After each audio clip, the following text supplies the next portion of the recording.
चला, नंबर सिस्टममध्ये आता आपण काय करू, हेक्साडेसिमल नंबरला ऑदर नंबरमध्ये कन्वर्ट करू. ओके, तर हेक्साडेसिमल नंबरला बायनरीमध्ये जर कन्वर्ट करायचं असेल तर हेक्साडेसिमल नंबर जसा तसा लिहायचा, नंतर काय करायचे, त्याचे 4-4चे सेट करायचे.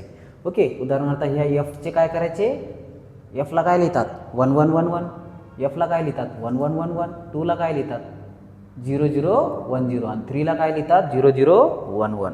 तर जो पहिला टेबल दिला होता आपण, या टेबलनुसार याचे स्प्लिटिंग करायची आणि याची स्प्लिटिंग म्हणजेच तुमचा बायनरी नंबर. येतं लक्षात. तर हे 2 0 नाही लिहिले तरी चालतात, बाकी जो नंबर आहे तो तुमचा बायनरी नंबर. तर याच पद्धतीने तुम्ही अजून एक नंबर होमवर्कसाठी घ्या आणि तो कॅल्क्युलेट करा. ओके, तर 5732 हा जो हेक्साडेसिमल नंबर आहे त्याचं काय करायचं आहे, बायनरीमध्ये कन्वर्जन करायचं उद्या येतात. ओके, त्याच पद्धतीने दुसरा नंबर आहे हेक्साडेसिमल नंबर, त्याचं काय करायचं आहे, डेसिमल नंबरमध्ये कन्वर्जन करायचं आहे. कशामध्ये, डेसिमलमध्ये.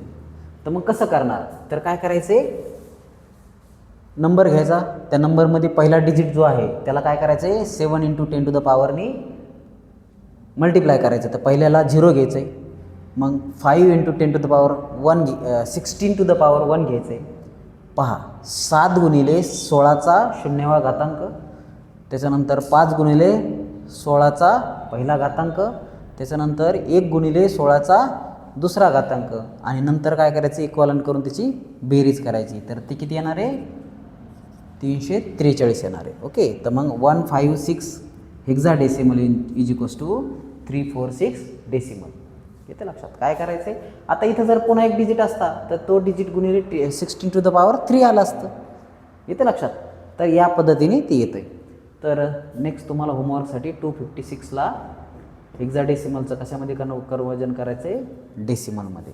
होमवर्कसाठी कसं करणार, तर असे नंबर घ्यायचे इंटू 16⁻0 16⁻1 16⁻2 3 अशा पद्धतीने वाढवत जायचं. नंतर बेरीज करायची, त्याची फायनलाइज करून घ्यायची बेरीज करून. येते लक्षात. तर या नंबर सिस्टीमला हेक्साडेसिमल टू डेसिमल कन्वर्जन असं म्हणतात. आता बघा, हेक्साडेसिमल टू ऑक्टल, ऑक्टलमध्ये कसं कन्वर्ट करायचं. तर आता ऑक्टल टू हेक्साडेसिमल तुम्हाला सांगितलं 3 3चे सेट करायचे, नंतर त्याला परत 4चा सेट करायचा. तर बघा 757 नंबर आहे, तर याला काय करा 4-4च्या सेटमध्ये कन्वर्ट करा. तर ऑक्टल टू डेसिमल आणि डेसिमल टू ऑक्टल एकदम रिव्हर्स आहे, जसं तसं. तर तिथं आपण 3 3चे सेट केले होते, इथं आपण 4-4चे सेट करायचे. तर 0 1 1 1 याला काय लिहितात 0 1 0 1 आणि याला काय लिहितात 0 1 1. तर इथं काय करायचे, परत ह्या नंबर कंबाईन करायचा आणि त्याचे 3 3चे सेट करायचे.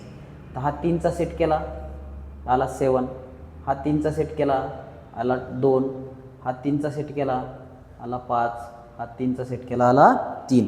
तर अशा पद्धतीनं 3 3चे सेट करायचे आणि जो नंबर येईल तो ऑक्टल नंबर असेल. ओके, तर हे इनवर्स म्हणजे ऑक्टल टू डेसिमलला 3 3चा सेट करायचा आणि नंतर 4-4चा करायचा. हेक्साडेसिमल टू ऑक्टल याच्यामध्ये काय करायचं आहे, हेक्सासाठी 4-4चा सेट घ्यायचा आहे आणि नंतर परत 3 3चा सेट घेऊन तुम्हाला तो नंबर लिहायचा आहे. येतं लक्षात. तर याच्यासाठी तुम्हाला होमवर्क देतो. 7 5 6 हा जो नंबर आहे हेक्साडेसिमल, त्याचं काय करायचं आहे, ऑक्टलमध्ये कन्वर्जन करायचं. तर हा तुमचा homework. Okay, so write down.